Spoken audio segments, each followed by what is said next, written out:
दुरूद ताज में रिज़्क़ का ख़जाना छुपा ज़ईफ़ ख़तून ने बता दिया।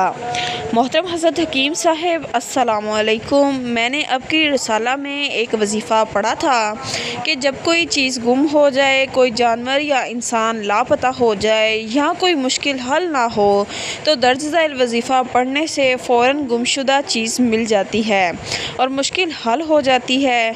कुछ वाक़यात नीचे दर्ज कर रही हूँ। ममानी का वीज़ा लग गया। मेरे मामू अपनी नौकरी की वजह से मिस्र जा चुके थे और ममानी को बुलाना चाहते थे। सारा काम मुकम्मल हो गया था, लेकिन बहुत कोशिश के बावजूद वीज़े का मसला हल नहीं हो रहा था। हर बार काम करते होते होते रह जाता।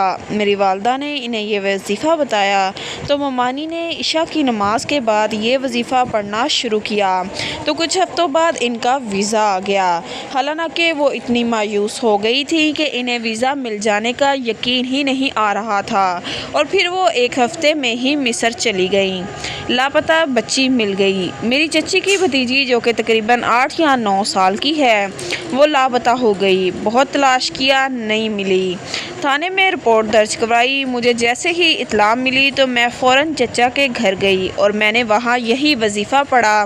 फिर घर आ गई। पुलिस ने भी तलाश किया मगर कोई पता ना चला। मुझे यकीन था यह वजीफ़ा बहुत कारआमद और ज़बरदस्त है। आखिरकार वजीफ़ा पढ़ने के कुछ 5-6 घंटे में ही खबर मिली कि वो बच्ची किसी रिक्शे में बैठ गई थी और रिक्शे वाले ने खुद ही मालूमात करते करते इसे घर पहुंचा दिया। वालदा का पर्स मिल गया। मेरे भाई का ऑपरेशन हुआ था और ऑपरेशन से पहले हमने एक बड़ी रकम हस्पताल में जमा करवाई थी। बकौल हस्पताल के अमले के ऑपरेशन के बाद जब डिस्चार्ज किया जाएगा तो हस्पताल का बिल काट कर बाकी रकम आपको दे दी जाएगी और रसीद बनाकर दी जाएगी। वो रसीद मेरी वालदा ने अपने पर्स में रख ली। मेरी वालदा रात को घर आ गई। रात को देखा तो पर्स गुम हो गया, जबकि पर्स घर में ही रखा था। सारी रात पर्स तलाश किया, हत्ता के कचरे के डब्बे में भी देखा, पर्स नहीं मिला।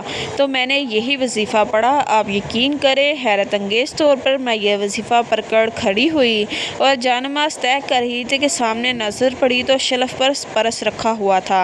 ऐसे लगा जैसे कोई अभी अभी रख कर गया है। ये वजीफ़ा जब भी काम के लिए पढ़ा फ़ौरन काम हो गया।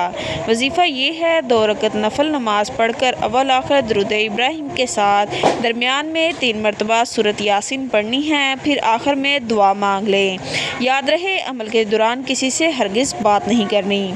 रोज़ी की कुशादगी के लिए रोज़ाना बाद नमाज फ़जर 7 मरतबा माँ बिस्मिल्लाह के दुरूद ताज पढ़ती हूँ। बहुत ही ज़बरदस्त है। अल्लाह ताला अपने दस्ते गैब से मदद करते हैं और रिज़्क़ में बरकत और फरावानी रहती है। यह वजीफ़ा मेरी वालदा को मोहल्ले की एक ज़ईफ़ ख़तून ने बताया था। अल्लाह पाक इन्हें जन्नतुल फ़िरदौस में आला मकाम दे। वाकई इस दुरूद पाक में ख़जाना छुपा हुआ है। जो रिज़्क़ की खुशहादगी चाहता है, दर्ज बाला बताई गई तरकीब से पढ़े, चंद हफ्तों में ही हैरत अंगेज़ तब्दीली देखेगा। ज़िंदगी का मामूल बना ले तो क्या ही बात है। वीडियो पसंद आए तो लाइक करें, दोस्तों के साथ शेयर करें और मेरे इस चैनल को लाजमी से सब्सक्राइब कर लें।